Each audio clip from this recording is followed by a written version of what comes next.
ഒരു മനുഷ്യന്റെ പ്രധാന അവയവങ്ങൾ തമ്മിൽ നടത്തുന്ന ചർച്ച തമാശ രൂപേണ അവതരണം കാണാം വേദിയിൽ.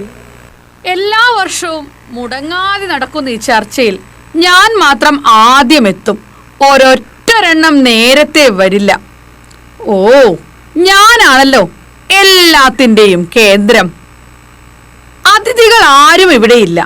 എങ്കിലും എല്ലാവർക്കും സന്ധ്യാവന്ദനം. ഒരു പഞ്ചില്ലല്ലോ, ഒന്നുകൂടി പറയാം. ഇൻസൈഡ് ഔട്ട് എന്ന നമ്മുടെ ടോക്ക് ഷോയിലേക്ക് ഏവർക്കും സ്വാഗതം.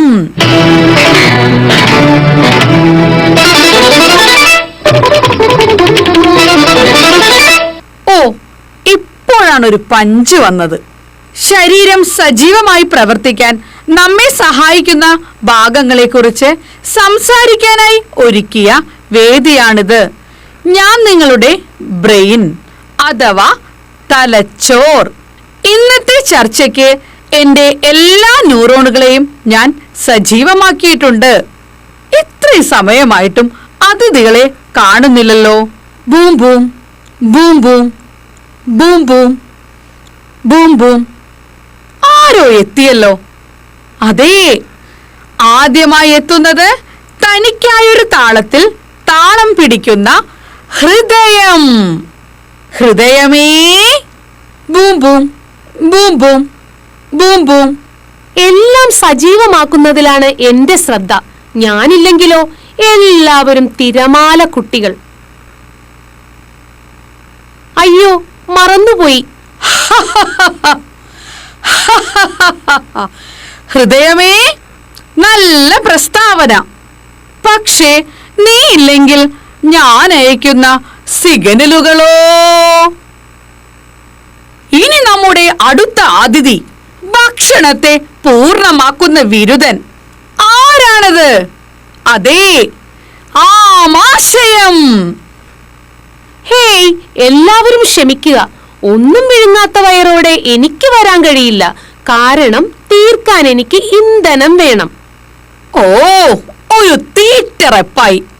എപ്പോഴും തീറ്റ മാത്രം ചിന്ത. എന്തെങ്കിലും പറഞ്ഞോ? ഏയ്, എന്ത്? ഒന്നും പറഞ്ഞില്ല. അല്ല, നീ വളരെ മെലിഞ്ഞ് സുന്ദരിയായല്ലോ. എല്ലാവരും പറയുന്നു ഞാൻ സീലിംഗ് ബ്യൂട്ടി ആയെന്ന്. സീലിംഗ് ബ്യൂട്ടിയോ? അതെന്താ? ആ, അതെ, സീലിംഗ് ബ്യൂട്ടി. ദേ ഇങ്ങനെ, ഇങ്ങനെയൊക്കെ ഇരിക്കുന്നേ. ഓ, പണ്ടത്തെ പോലെ തന്നെ, ഒരു മാറ്റവുമില്ല. സീലിംഗ് ബ്യൂട്ടി അല്ല, സ്ലിം ബ്യൂട്ടി. രണ്ടും ശരിയാ. ഞാൻ ഇങ്ങനെയും പറയും. ആഹാരം എവിടെയോ അവിടെയാണ് ആരോഗ്യം. അടുത്തതായി ശരീരത്തിലെ സങ്കീർണമായ ജോലികൾ കൈകാര്യം ചെയ്യുന്ന കരുത്തൻ. അതേ, വൃക്ക. സ്വാഗതം. ഇത് പിടിച്ചേ. അതേ ബ്രെയിൻ, എല്ലാവരും ഉണ്ടാക്കുന്ന കുഴപ്പങ്ങളെ ശരിയാക്കുന്നവനാണ് ഞാൻ. യോ, അതിനായി എനിക്ക് നന്ദി പറയൂ. നന്ദി. അവസാനമായി നമ്മുടെ ശ്വാസം എളുപ്പമാക്കുന്ന കൂട്ടുകാരൻ ആരാണത്? ശ്വാസകോശം സ്പോഞ്ച് പോലെ.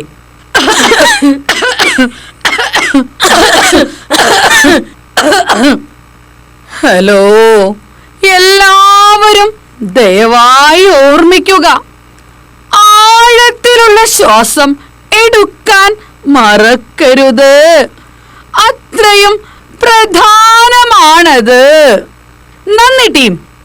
ഇനി ഓരോരുത്തരുടെയും പ്രയാസങ്ങൾ ചർച്ച ചെയ്യുന്ന സമയമാണ്. നമുക്ക് ചർച്ചയിലേക്ക് പോകാം. എനിക്ക് പറയാനുള്ളത് മനുഷ്യരോടാണ്.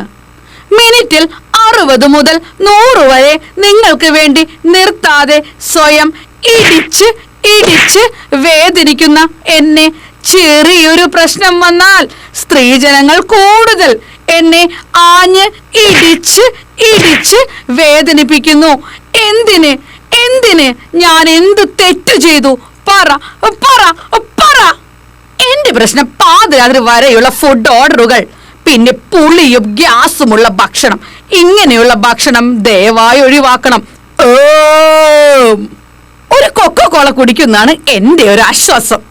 ആഹാ, വെറുതെയല്ല എനിക്ക് കണ്ട പ്രശ്നങ്ങളൊക്കെ തന്ന് എന്നെ അരിപ്പയാക്കി, പോരാത്തതിന് സഞ്ചിയിൽ ഭാരവും.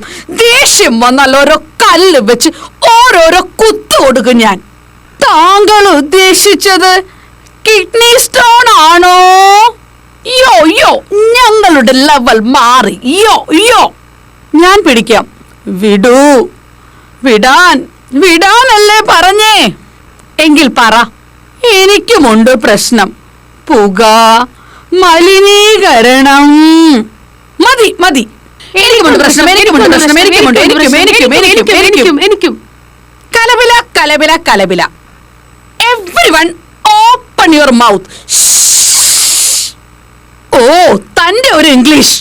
ക്ലോസ് യുവർ മൗത്ത് അതല്ലേ ഉദ്ദേശിച്ചത്? അത് തന്നെ ഞാൻ ഇങ്ങനെയും പറയും. നിർത്തൂ എല്ലാവരും.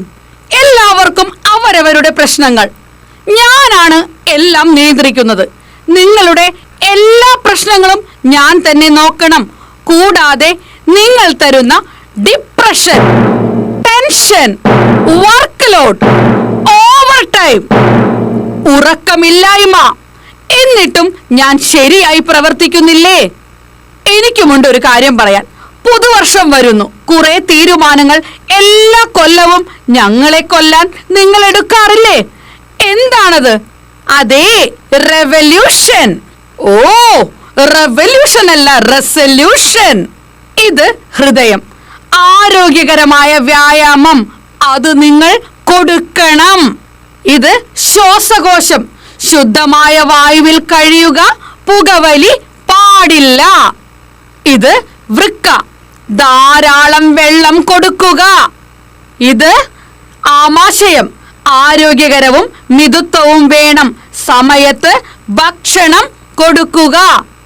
പിന്നെ എനിക്ക് നല്ല ഉറക്കവും ചിന്തയും സന്തോഷവും അതെനിക്ക് വേണം. ഇതെല്ലാം ഞങ്ങൾക്ക് നിങ്ങൾ തരില്ലേ? ഓ, ആശുപത്രിയിൽ പോണം. അത്യാസന്ന നിലയിൽ ലിവർ അവിടെ കിടക്കുന്നു. ഐസ് പ്ലാന്റിലാണോ? ഐസ് പ്ലാന്റ് അല്ല, ICU. ഫാറ്റി ലിവർ ആണോ? അതെ, വേറെന്ത്? നമുക്ക് ചർച്ച അവസാനിപ്പിക്കാം. എന്താ എല്ലാ കൊല്ലവും നമ്മൾ പറയാറുള്ളത്? Happy new year. ഓ, ഹാപ്പി ന്യൂ ഇയർ.